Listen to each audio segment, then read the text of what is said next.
Hello student, स्वागत है आपका फिर से एक बार धीरज सर मैथ्स क्लासेस में। आज हम आपके लिए सुपर टेट का बैच स्टार्ट कर रहे हैं, जिसमें हम सुपर टेट की मैथ आपको बेसिक से कराएंगे।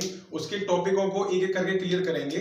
आज आपका पहला टॉपिक अंकीय क्षमता एवं गणितीय संक्रियाओं की चर्चा करते हैं, उसके बारे में आपको समझाते हैं। उसमें सबसे पहले जो टॉपिक आता है वो नंबर्स का आता है। तो पहले नंबर्स को समझाते हुए, उससे रिलेटेड क्वेश्चन बताते हुए फिर आपके आगे चलते हैं, ठीक है। मैंने स्क्रीन पर आपके लिए ये नंबर्स लिख दिए हैं जो आपसे एग्जाम्स में पूछे जाते हैं। इनको मैं आपको समझाता जाता हूं, उसके बाद में इसके क्वेश्चंस बताता हूं कि इसके क्वेश्चन जो है वो किस प्रकार के पूछे जाते हैं, ठीक है। फिर इसमें आगे चलेंगे हम। अभी आप ये समझिए, देखिए, जब वो प्राकृतिक संख्याओं की बात करता है, प्राकृतिक संख्याओं को हम नेचुरल नंबर्स कहते हैं। प्राकृतिक संख्याओं को हम नेचुरल नंबर्स कहते हैं और इनकी शुरुआत आपकी 1 से मानी जाती है। 1 2 3 4 5 so on up to infinite, यानी अनंत तक।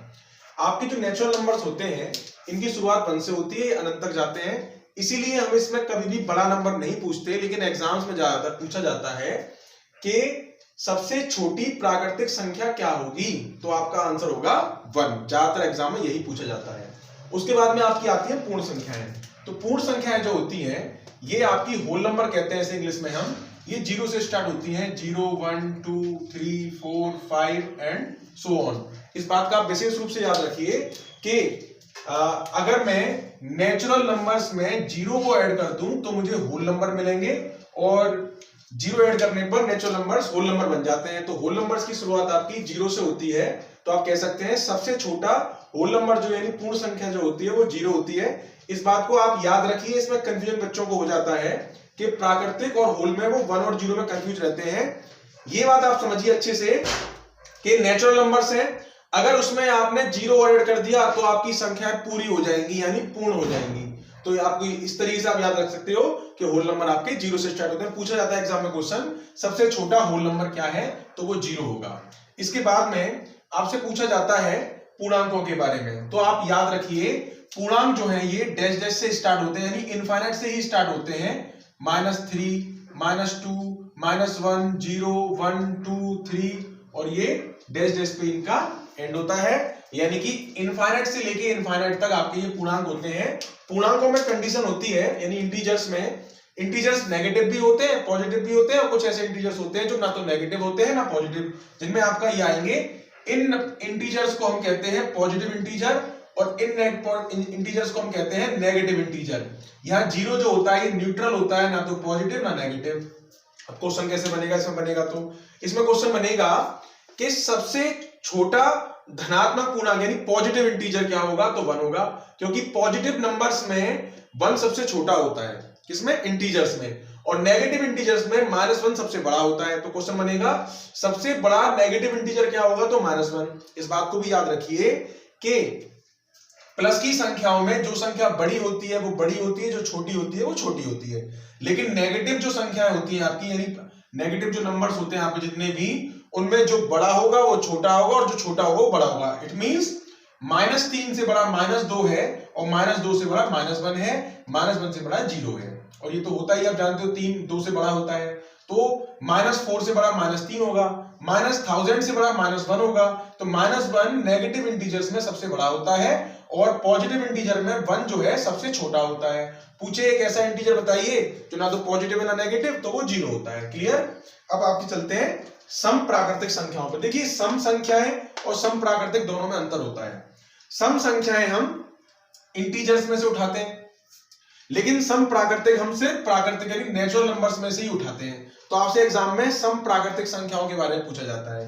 मेरा कहने का मतलब यह है कि सम संख्याओं की बात करेगा तो वो नेगेटिव और पॉजिटिव दोनों हो सकती हैं। कंडीशन क्या है, 2 का डिवाइड जाना चाहिए। तो सम संख्याओं की कंडीशन क्या पढ़ते हैं, जिन नंबर्स में 2 से डिवाइड हो जाए पूरा पूरा, यानी जो नंबर्स आपके 2 से डिवाइड होते हैं उन्हें हम इवन नंबर्स कहते हैं। अब उसमें भी जिन प्राकृतिक संख्याओं में यानी नेचुरल नंबर्स में 2 का डिवाइड हो जाए उन्हें हम इवन नेचुरल नंबर यानी कि सम प्राकृतिक संख्याएं कहते हैं। तो इस बात को याद रखिए, 0 भी एक इवन नंबर है, लेकिन कंडीशन क्या है, यहां पर हम बात कर रहे हैं प्राकृतिक की, तो प्राकृतिक में तो 0 नहीं आता, तो इसलिए हम शुरुआत करते हैं इसकी। आपके जो कोर्स है उसमें आपसे इवन नेचुरल नंबर्स ही पूछे जाते हैं। तो इवन नेचुरल नंबर्स आपके स्टार्ट होते हैं आपके 2 से, 2 4 6 8 10 12 14 सो ऑन। बात समझ में आ रहा है कि नहीं आ रहा? कि सम प्राकृतिक संख्या पूछेगा 2 से स्टार्ट होंगी, ठीक है। इसमें पूछता है वो ज्यादातर कि सबसे छोटी सम संख्या क्या है, यानी कि वो सम प्राकृतिक की बात करेगा। आपसे ऑप्शन सारे पॉजिटिव ही होंगे, तो आपका आंसर हो जाएगा 2। सबसे छोटी प्राकृतिक संख्या आपकी 2 है। ऑड नंबर्स की बात करें तो इनको छोड़कर बाकी सब ऑड है। नेचुरल्स में क्या, जिन संख्याओं में 2 का डिवाइड नहीं होता उन्हें हम नेचुरल नंबर्स कहते हैं। सॉरी, जिन संख्याओं में 2 से डिवाइड नहीं होता उन्हें हम विषम संख्या कहते हैं। लेकिन प्राकृतिक की बात कर रहे हैं तो हम प्राकृतिक में यानी नेचुरल नंबर्स में से उठाएंगे। तो जिन प्राकृतिक संख्याओं में 2 से डिवाइड नहीं होगा उन्हें हम ऑड नंबर यानी विषम संख्या कहेंगे। स्टार्ट होगा आपसे कहां से, 1 से। 1 3 5 7 9 11 13 15 सो ऑन। सारी जितनी भी सीरीज है आपकी वो सब की सब आपकी इनफाइनाइट तक होती हैं। अगर कोई आपसे 0 से 9 तक की बात करता है तो वो डिजिट की बात करेगा कि डिजिट आपकी 0 से लेकर 9 तक होती है। अब आपकी आती है बात भाज्य संख्याओं की। देखिए स्टूडेंट्स को भाज्य और सम में कंफ्यूजन रहता है, तो इसको क्लियर कर लीजिए। सम के लिए प्रॉपर्टी है कि 2 का डिवाइड होना चाहिए। 2 4 6 8 इन सब में 2 का डिवाइड हो रहा है। और भाज्य की कंडीशन है कम से कम 3 नंबर्स का डिवाइड होना चाहिए, यानी कि 2 नंबर से ज्यादा का डिवाइड होना चाहिए। यानी कि एक तो खुद का और एक का, उसके अलावा किसी और का भी डिवाइड हो जाता है तो उन नंबर्स को हम भाज्य संख्याएं या संयुक्त संख्या या कंप्लीट नंबर, कंपोजिट नंबर कहते हैं, ठीक है। अच्छा, कंपोजिट नंबर में कहां से स्टार्ट होगी आपके, 4 से स्टार्ट होगी। 4 6 8 9 10 12 14 15 16 सो ऑन, ठीक है। तो आप इसमें कंफ्यूज मत होइएगा। सम प्राकृतिक संख्याओं में 2 4 6 8 केवल जिन्हें हम इवन नंबर कहते हैं 2 4 6 जिनमें 2 का डिवाइड होता है वो आते हैं। लेकिन इसमें जिनमें अपने और एक के अलावा भी किसी और का भाग चला जाए, जैसे कि 4 में 1 और 4 का तो जा रहा है लेकिन 2 का भी जा रहा है। 6 में 1 और 6 का जा रहा है लेकिन 2 का और 3 का भी जा रहा है। 8 में 1 और 8 का जा रहा है लेकिन 1 का 2 का 4 का इनका भी जा रहा है। 9 में 1 और 9 के अलावा 3 का भी जा रहा है। तो जो नंबर्स किसी नंबर से कट जाए, डिजिट से कट जाए, वो आपके सारे कंपोजिट नंबर होते हैं, ठीक है। अब आती है प्राइम नंबर्स की बात, यानी कि अभाज्य संख्याओं की बात। आप करते हैं ना प्राइम फैक्टराइजेशन करिए, प्राइम फैक्टर निकालिए, अभाज्य गुणनखंड करिए, वो यही है। जिन संख्याओं में अपने और एक के अलावा किसी का भाग नहीं जाता उन संख्याओं को हम अभाज्य संख्याएं कहते हैं। स्टार्टिंग होती है 2 से। 2 3 5 7 11 13 17 सो ऑन। बात समझ में आ रहा है?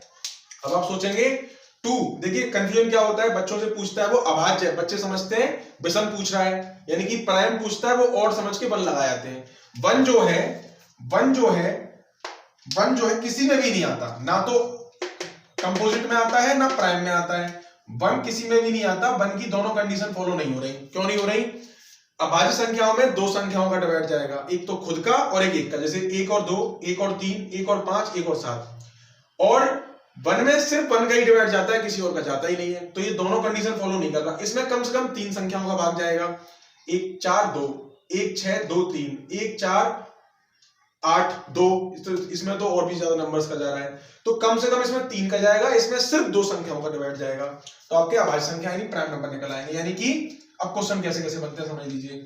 सबसे छोटी प्राकृतिक संख्या 1, सबसे छोटी सम प्राकृतिक संख्या 2, सबसे छोटी विषम प्राकृतिक संख्या 1, सबसे छोटी भाज्य संख्या 4, सबसे छोटी विषम भाज्य संख्या 9। ये क्वेश्चन भी आजकल बहुत ट्रेंडिंग में है कि विषम भी पूछ रहा है और भाज्य भी पूछ रहा है। तो विषम संख्या भाज्य 9 है, जो विषम भी है, इससे पहले कोई विषम संख्या नहीं आती। सबसे छोटी विषम संख्या 9 है जो भाज्य भी है। सबसे छोटी अभाज्य संख्या 2, सबसे छोटी विषम अभाज्य संख्या 3, क्योंकि विषम संख्याओं में अभाज्य संख्या 3 है जो सबसे छोटी है, 1 नहीं आता इसमें। एकमात्र सम अभाज्य संख्या 2, क्योंकि सम अभाज्य संख्या केवल सम संख्याओं में से 2 ही ऐसा है जो अभाज्य नंबर यानी प्राइम नंबर्स में आता है, 2। उसके अलावा कोई भी इवन नंबर इसमें नहीं आता। तो केवल 2 ही एक ऐसी नंबर है। तो पूछता है एकमात्र सम अभाज्य संख्या 2 होगी जो सम भी है और अभाज्य भी है, ठीक है। इससे आगे आप बात करते हैं परम संख्याओं की। देखिए, जिन संख्याओं को P/Q की फॉर्म में लिखा जा सके और जहां Q 0 ना हो, which numbers can be denoted in the form of P/Q where Q is not equal to 0 called a rational number. इस बात पे गौर करिए अच्छे से। जो संख्याएं P/Q की फॉर्म में लिखी जा सकें और जहां Q 0 नहीं, बटे में 0 नहीं होना चाहिए, क्योंकि अगर बटे में 0 आ गया तो उसका मीन्स इनफाइनाइट यानी अनंत होता है, तो ये तो आपका नहीं होना चाहिए। तो परमेय संख्या रेशनल नंबर्स कहते हैं P upon Q, Q is not equal to 0। अब देखिए कैसे नंबर्स आते हैं इसमें, 2/3 समझ में आ गया ना, P अपॉन Q की फॉर्म में है, -के 4/5, नेगेटिव पॉजिटिव तो मैंने बोला ही नहीं, उसकी परिभाषा में आप रिपीट करके देख लीजिएगा, तो नेगेटिव हो या पॉजिटिव उससे कोई फर्क नहीं पड़ता, केवल 0 आ गया, केवल 1 आ गया, के 2 आ गया, ये सारे की सारे आपके क्या हैं, परमेय संख्याएं। यानी जितनी संख्याएं आपने पढ़ी है यहां तक, ये सबकी सब परमेय संख्याओं के अंदर आती है। क्यों आती है? क्योंकि साईं बाबा कह के गए थे सबका मालिक एक, और एक जो मालिक है यानी मालिक क्या है, जो हर जगह है, यानी भगवान की बात कर रहे हैं, तो एक उसी तरीके से है। एक को मैं इनके नीचे लगा सकता हूं, इसके नीचे इसके नीचे इसके नीचे लगा दिया मैंने एक, और एक लगाने पर मुझे ये P अपॉन Q की फॉर्म में मिल गई। Q 0 नहीं होना चाहिए, P अपॉन Q का मतलब होता है अंश बटा हर, numerator upon denominator. Q is not equal to 0, यानी ये बटे में 0 नहीं होना चाहिए। ऊपर P की बात तो उसने मना करी नहीं है, तो P तो 0 हो सकता है। तो सारे नंबर जो पढ़े हैं ये सब की सब परमेय संख्याओं के अंदर आते हैं, बटे वाली संख्या परमेय संख्या के अंदर आती हैं। जो संख्या रूट से पूरी पूरी बाहर निकल जाए, 4 का बाहर निकल के 2 आएगा, वो भी आपकी परमेय संख्याएं आती हैं। क्लियर? तो सारे नंबर परमेय थे जो जो नंबर आपने पढ़े हैं। अगर भाग पूरा पूरा चला गया पॉइंट में तो परमेय है, अगर भाग पूरा नहीं गया लेकिन रिपीटेशन चालू हो गया तो परमेय है। ये रिपीटेशन का साइन है ऊपर, इसको हम 2 पॉइंट जैसे 4 4 4 4 4 लिखा हुआ है, डॉट डॉट चलता जा रहा है, तो इसको 2.4 का बार लिख सकते हैं। क्लियर? बार के बारे में भी चर्चा मैंने करी है पहले, और फिर से करूंगा, इस टॉपिक को लेके मैं भी आपके लिए वीडियो बनाऊंगा। तो 1.4 का बार, तो इसको 2.4 के बार को हम ये लिख सकते हैं। तो यानी कि संख्या रिपीट हो, या तो पूरा पूरा बटे में लिखा है, या पूरी संख्या लिखी है, या फिर आपका पॉइंट में लिखा हुआ है, यानी कि पॉइंट में आपका डिवाइड फिनिश हो चुका है, या डिवाइड फिनिश नहीं हुआ तो संख्या रिपीट हो गई। जैसे कि ऐसा भी हो सकता है 1.4327 4327 संख्याओं का 4 अंक बाद या 5 अंक बाद रिपीट होना शुरू हो जाए डिजिट्स बाद, तो आपका ये भी परमेय संख्याएं होती हैं। तो अपरमेय संख्याएं कौन सी होती हैं? अपरमेय संख्याएं उन संख्याओं को कहते हैं जो P बटा Q की फॉर्म में नहीं लिखी जा सकती, उनके नीचे 1 लगाने पर भी वो अपरमेय ही रहेंगी। जैसे कि आपका √2 जो है ये एक ऐसी संख्या है जिसको हम लॉन्ग डिवीजन से बाहर तो निकाल लेते हैं भाग विधि से, लेकिन वो अप्रॉक्स वैल्यू निकलती है 1.414, इसकी रियल वैल्यू नहीं निकलेगी। ठीक है? जैसे कि इनकी रियल वैल्यू निकल आती है, आपका 4 का 2 आ गया, 2 को वापस अंदर ले जाओ 4 आ जाएगा, लेकिन इसका स्क्वायर करने पर कभी ये नहीं आएगा। तो रूट की संख्या है √2 √3 √5 4 तो इसमें आएगा, √6 √7 √8 √10 9 नहीं आएगा क्योंकि 9 का भी रूट बाहर निकल आता है, अगर 9 को निकालूंगा तो 3 आ जाएगा बाहर निकल के। तो रूट की जितनी भी संख्या होती है जो पूरा पूरा बाहर नहीं निकलती, जैसे कि मैं अगर √8 को बाहर निकालूं तो क्या आएगा, 2√2 आएगा। ठीक है? इसका भी हम अभी आपको टॉपिक कराएंगे हम वर्गमूल का, तो 2√2 बाहर आएगा, तो रूट तो अंदर फिर भी रह गया। तो यानी कि रूट की संख्याएं जो होती हैं जो पूरी पूरी तरीके से बाहर नहीं निकलती, उनको हम क्या कहते हैं, उनको हम अपरमेय संख्या यानी इरेशनल नंबर कहते हैं। और इसके साथ में इसमें पाई आता है, पाई की वैल्यू 22/7 होती है जो अप्रॉक्स वैल्यू होती है। तो अगर आपसे 22/7 पूछा जाए तो वो तो परमेय है, लेकिन आपसे पाई पूछा जाए तो अपरमेय है। 3.14 पूछे तो परमेय है, और अगर पाई पूछे तो अपरमेय है। इसके साथ में एक यूलर आता है ई, इसे यूलर कहते हैं, ये भी आपका जो है एक अपरमेय संख्या है, इसकी वैल्यू फिक्स नहीं होती, ये भी बढ़ाते जाने पर पॉइंट के बाद में इसकी डिजिट्स अलग अलग चेंज होती चली जाती हैं। और पाई होता क्या है हमारा, पाई जो पाई है वो किसी वृत्त की परिधि और उसके व्यास का अनुपात होता है, जिसको हम पाई कह देते हैं। ठीक है? तो अपरमेय संख्या तक आपको समझ में आ गया। तो आप सीधा सीधा ज्यादा घुसने की जरूरत नहीं है टॉपिक में, बस इतना समझिए कि जब भी बात की जाएगी किसकी, परमेय संख्याओं की, सभी संख्याएं परमेय होती हैं जो पॉइंट के रूप में लिखी हो, या जिनमें रिपीटेशन हो रहा हो, या फिर जो नेचुरल रूप से सिंपल रूप में लिखी हो या अपॉन में लिखी हो, सब परमेय होती है। अपरमेय क्या होंगी, या तो रूट वाली संख्या आएंगी जो रूट से बाहर नहीं निकलेंगी, और आपका पाई आएगा, यूलर आएगा। क्लियर? इसमें एक चीज और आती है क्या, जैसे कि 1.01 001 001 401 ... यानी कि ऐसी संख्या जिनमें रिपीटेशन नहीं होता। देखो यहाँ पे 0 बनाया, फिर 00 बना गया, फिर 000 बना गया, फिर 40 बना गया। अगर ये 01 01 01 होता तो परमेय होती, लेकिन ये यहाँ पे रिपीटेशन भी क्रम में नहीं हो रहा, इसलिए ये अपरमेय संख्या में मानी जाती है। क्लियर? इस टॉपिक को नोट करिए। अच्छा, ये को प्राइम नंबर अभी समझाते हैं आपको, पहले आप इसको नोट करिए पॉज करके वीडियो को। चलिए अब बात करते हैं सहअभाज्य या असहभाज्य। ये दोनों तरीके से लिखा सकता है एग्जाम में, जिसको इंग्लिश में कहते हैं कोप्राइम, इंग्लिश में ऐसे ही लिखा आएगा, ठीक है। ये कौन सी संख्या होती है? अब स्टूडेंट इसे सोच के ये समझते हैं कि असहभाज्य या सहभाज्य यानी कि जो संख्याओं का पेयर अभाज्य हो। दो संख्याओं का पेयर यानी कि दो संख्याएं अगर अभाज्य हैं तो इसका मतलब क्या होता है? इसका मतलब ये नहीं होता कि 5 और 7 दोनों की दोनों अभाज्य संख्या ही होनी चाहिए। सहअभाज्य या असहभाज्य यानी कोप्राइम नंबर केवल यही मतलब नहीं होता, इसका मतलब ये होता है कि दोनों संख्याओं में कुछ भी कॉमन नहीं होना चाहिए, यानी कि उन दोनों का HCF या मासा जो है वो 1 होना चाहिए। तो असहभाज्य यानी कि सहअभाज्य, जिसे हम कोप्राइम कहते हैं, वो ऐसे नंबर्स को कहते हैं जो आपस में किसी भी नंबर से नहीं कटते, जिनमें से कुछ भी कॉमन नहीं लिया जा सकता। तो ये दोनों नंबर आपके अभाज्य भी हो सकते हैं और ये भाज्य भी हो सकते हैं।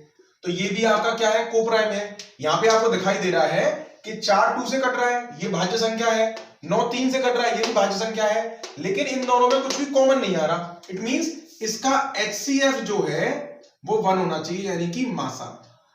जो इसका मासा है वो अगर 1 होगा, मासा पा जो है 1 होगा HCF, तो ऐसी संख्याओं को हम कोप्राइम नंबर कहते हैं। यानी 5,7 कोप्राइम, 4,9 कोप्राइम, ये दोनों कोप्राइम है। आपसे पूछा जाए 7,9 कोप्राइम, यानी कि दोनों संख्याएं अभाज्य भी हो सकती हैं, दोनों संख्याएं भाज्य भी हो सकती हैं, एक संख्या अभाज्य एक संख्या भाज्य भी हो सकती है। 25 और 16, एक संख्या विषम दूसरी संख्या सम भी हो सकती है। उससे मतलब नहीं है कि दोनों संख्याएं विषम है कि एक विषम है कि दोनों भाज्य है कि अभाज्य है, इससे कोई फर्क नहीं पड़ता। फर्क पड़ता है सिर्फ इस बात से कि दोनों में कुछ भी कॉमन नहीं आना चाहिए। अगर कॉमन आ गया तो वो संख्याएं कोप्राइम नहीं रहेंगी। कॉमन का मतलब उनका HCF 1 होना चाहिए। इसमें कुछ भी कॉमन नहीं आ रहा, भले ही अलग अलग भाज्य हैं दोनों की दोनों, लेकिन इनमें कुछ भी कॉमन नहीं आ रहा। अब जैसे कि मान लीजिए 4, ये 8 दे देता, ये नहीं होता। जैसे कि ये 3,9 दे देता, ये भी नहीं होता, क्योंकि 4 से 8 कट रहा है, 3 और 9 कट रहे हैं। मान लीजिए 25,35 दे देता, इन दोनों में से 5 कॉमन आ रहा है, 5 25 5 7 35, तो ये भी आपके कोप्राइम नंबर नहीं होंगे।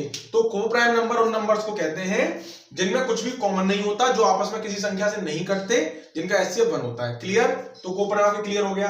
नेक्स्ट आपका ये आता है शांत, अशांत और अशांत अनावर्ती और आवृत्ति, terminating, non terminating but repeating and non terminating number. देखो इनमें क्या होता है, अगर आपसे शांत पूछे तो याद रखना वो परम्य संख्या होगी। अगर आपसे अशांत पूछे लेकिन आवर्ती पूछे तो वो भी परम्य संख्या होगी। लेकिन अगर आपसे अशांत अनावर्ती पूछ ली, यानी कि जो शांत भी नहीं है, अशांत है, नॉन टर्मिनेटिंग है और नॉन रिपीटिंग है, तो वो आपकी अपरम्य संख्या होगी। इसके एग्जाम्पल मैं आपको भी दे चुका हूं पहले, और मैं एक बार फिर दे देता हूं। शांत का मतलब क्या है? 2.4, ये शांत हो गई, शांत का मतलब टर्मिनेट हो गई। इसका मीन्स क्या है? हमने डिवाइड किया किसी नंबर में, और डिवाइड करने के बाद में पॉइंट के बाद में वो संख्या जो है अब भाग जाना बंद हो गया, या इसके आगे कोई संख्या नहीं है, तो इसको हम कहते हैं शांत या टर्मिनेटिंग नंबर। अब बात आती है अशांत बट आवृत्ति, यानी कि नॉन टर्मिनेटिंग बट रिपीटिंग, कि भले ही ये टर्मिनेट नहीं हुई, यानी कि इसका भाग जाना खत्म नहीं हुआ, ये पॉइंट में चलता जा रहा है, लेकिन चल तो रहा है कैसा? बट रिपीटिंग, रिपीट तो हो रहा है कम से कम, यानी कि 2.4732 4732 4732 डॉट डॉट डॉट चलता जा रहा है, खत्म नहीं हो रहा। अशांत है, खत्म नहीं हो रहा है इसका भाग, लेकिन रिपीटिंग तो है, रिपीट तो हो रहा है बार बार, 4732 4732 4732, ये बार बार आ रहा है, तो इसे कहते हैं अशांत आवृत्ति, यानी नॉन टर्मिनेटिंग बट रिपीटिंग। और जो नंबर अशांत अनावर्ती होते हैं, यानी कि नॉन टर्मिनेटिंग नॉन रिपीटिंग, इसका मतलब क्या है कि एक तो उनका भाग खत्म नहीं होगा, पॉइंट में संख्या चली जाएगी, और वो रिपीट भी नहीं होगी, नॉन रिपीटिंग, यानी कि जो मैंने एग्जांपल दिया था आपको, 1 पॉइंट मान लीजिए 01 001 001 डॉट डॉट डॉट, ना तो डिवाइड खत्म हुआ है, डैश डैश चलता जा रहा है, और ये संख्या जो है रिपीट भी नहीं हो रही। 0 बनाया था तो 0 बनाना चाहिए था, लेकिन 00 बना गया, फिर 000 बना गया। तो ऐसी संख्याओं को हम अपरम्य कहते हैं। इससे रिलेटेड जो क्वेश्चन आते हैं वो क्वेश्चन मैं आपको नेक्स्ट वीडियो में बताऊंगा किस तरीके से आते हैं। और आपका जो टॉपिक है अंकीय क्षमता एवं गणितीय संक्रिया है, इस टॉपिक के जितने भी टाइप्स के क्वेश्चन दे रखे हैं मैं आपको अपनी नेक्स्ट वीडियो में कराता हूं। और अगर आप चैनल पे पहली बार है तो इसे सब्सक्राइब जरूर करिए और बेल आइकन को प्रेस जरूर करिएगा, ताकि आपको मेरी वीडियोस के सारे नोटिफिकेशन मिलते रहें और आप अपने सुपर टेट की तैयारी अच्छे से कर पाए। मैं आपके सुपर टेट के बेसिक लेवल से आपको तैयारी कराऊंगा और आपके सारे टॉपिक क्लियर कराऊंगा। ओके, और हाँ, बहुत जरूरी काम तो एक ये रह गया कि आपको वीडियो को लाइक जरूर करना है और शेयर जरूर करना है, ताकि आपके दोस्त भी तैयारी कर सकें। Okay, thank you.